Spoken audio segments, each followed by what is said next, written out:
بسم اللہ الرحمن الرحیم۔ شروع اس اللہ کے نام سے جو نہایت مہربان نہایت رحم کرنے والا ہے۔ امید ہے کہ تمام ناظرین و سامعین خیر و عافیت سے ہوں گے۔ اللہ آپ سب کو اپنی امان میں رکھے۔ تو چلیے چلتے ہیں آج کے سچے واقعے کی طرف۔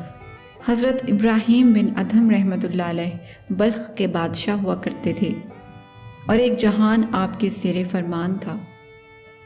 جب آپ کسی سواری پر سوار ہوتے تھے تو آپ کے خادم 40 سونے کی ڈھالیں آپ کے آگے پیچھے لے کر چلا کرتے تھے۔ ایک رات آپ اپنے شاہی بستر پر سو رہے تھے تو آدھی رات کے وقت آپ کو چھت پر آہٹ محسوس ہوئی۔ آپ نے آواز دے کر پوچھا کہ چھت پر کون ہے؟ تو کسی نے جواب دیا کہ میرا اونٹ کھو گیا ہے، میں اپنا اونٹ تلاش کر رہا ہوں۔ آپ نے فرمایا، اے نادان، اونٹ کا چھت پر کیا کام ہے؟ کیا کبھی اونٹ چھت پر بھی ملا ہے؟ اس شخص نے جواب دیا کہ اے غافل، تو خدا کو اطلسی لباس اور شاہی تخت پر ڈھونڈتا ہے، کیا چھت پر اونٹ ڈھونڈنے سے یہ بات زیادہ تعجب کی نہیں کہ شاہی عیش و عشرت اور غفلت کے بستر پر خدا کو ڈھونڈا جائے؟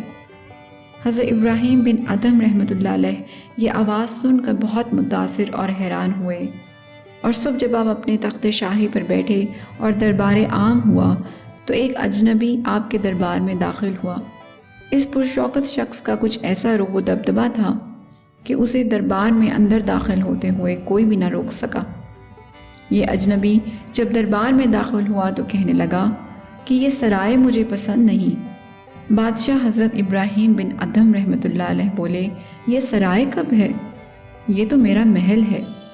اس اجنبی نے پوچھا کہ یہ بتاؤ کہ آپ سے پہلے یہ محل کس کے پاس تھا؟ بادشاہ بولا، میرے باپ کے پاس۔ اجنبی نے پھر پوچھا، اور تیرے باپ سے پہلے یہ محل کس کے پاس تھا؟ بادشاہ نے جواب دیا، میرے دادا کے پاس۔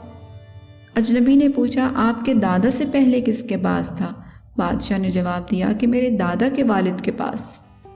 اجنبی نے کہا، تو گویا آپ سے پہلے اس میں آپ کے والد رہتے تھے، اور آپ کے والد سے پہلے آپ کے دادا اس میں رہتے تھے، اور آپ کے دادا سے پہلے ان کے والد اس میں رہتے تھے۔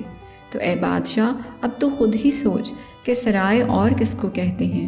سرائے بھی تو وہی ہوتا ہے جس میں ایک جائے اور دوسرا آئے، وہ بھی جائے اور تیسرا آئے۔ یہ کہہ کر وہ اجنبی اس محل سے باہر نکل کر گم ہو گیا۔ حضرت ابراہیم بن ادھم رحمۃ اللہ علیہ تخت سے اترے اور اس اجنبی کے پیچھے دوڑے، یہاں تک کہ اس تک پہنچ گئے اور اس سے دریافت کیا کہ آپ کون ہیں؟ اس نے جواب دیا کہ میں خضر ہوں۔ حضرت ابراہیم بن ادھم رحمۃ اللہ علیہ کے دل پر ان واقعات کا بہت گہرا اثر ہوا۔ انہوں نے اس دنیا کی سلطنت کو خیر باد کہا اور آپ 9 برس تک ایک غار میں سکونت اختیار کر گئے اور اتنی عبادت کی کہ اللہ نے انہیں اپنی بارگاہ میں قبول کر لیا اور وہ ولایت کے آسمان پر ایک روشن ستارے بن کر چمکے۔ مولانا روم رحمۃ اللہ علیہ نے اپنی مثنوی میں حضرت ابراہیم بن ادھم رحمۃ اللہ علیہ کا ایک واقعہ درج کیا ہے۔ وہ واقعہ کچھ یوں ہے کہ جب اللہ نے حضرت ابراہیم بن ادھم رحمۃ اللہ علیہ کو قبول فرما لیا تو ایک دن آپ دریا کے کنارے بیٹھے اپنے ہاتھ سے اپنا کرتا سی رہے تھے۔ اسی لمحے ایک امیر آدمی کا وہاں سے گزر ہوا۔ اس آدمی نے جب آپ کو اس حال میں دیکھا کہ آپ اپنے ہاتھ سے اپنا پیرہن سی رہے ہیں تو دل میں کہنے لگا کہ حضرت ابراہیم بن ادھم رحمۃ اللہ علیہ کو اپنی سلطنت اور بادشاہی چھوڑ کر اس فقیری میں کیا حاصل ہوا؟ حضرت ابراہیم بن ادھم رحمۃ اللہ علیہ نے اس شخص کے دل سے اس کا خیال پڑھ لیا اور آپ نے جھٹ اپنے ہاتھ سے وہ سوئی دریا میں ڈال دی اور پھر بلند آواز میں فرمایا کہ اے دریا کی مچھلیوں، میری سوئی مجھے واپس لا دو۔ اس امیر نے جب یہ واقعہ دیکھا تو بہت حیران ہوا کہ یہ کیا ہو رہا ہے، اور سوچنے لگا کہ اتنے بڑے دریا میں اتنی چھوٹی سی گری ہوئی سوئی کون واپس کر سکتا ہے؟ ہزاروں مچھلیاں اپنے منہ میں ایک ایک سونے کی سوئی پکڑ کر دریا سے اسی وقت باہر نکل آئیں۔ حضرت ابراہیم بن ادھم رحمۃ اللہ علیہ نے انہیں فرمایا، مجھے یہ سونے کی سوئیاں نہیں چاہیے، مجھے تو صرف اپنی سوئی چاہیے۔ چنانچہ ایک چھوٹی سی مچھلی اپنے منہ میں آپ کی سوئی پکڑے ہوئے لائی اور آپ کے آگے رکھ دی۔ حضرت ابراہیم بن ادھم رحمۃ اللہ علیہ نے اس امیر کی طرف توجہ کی اور فرمایا کہ بتاؤ میرے لیے وہ سلطنت اچھی تھی یا یہ سلطنت اچھی ہے؟ اس کہانی سے ہم بہت کچھ سیکھ سکتے ہیں۔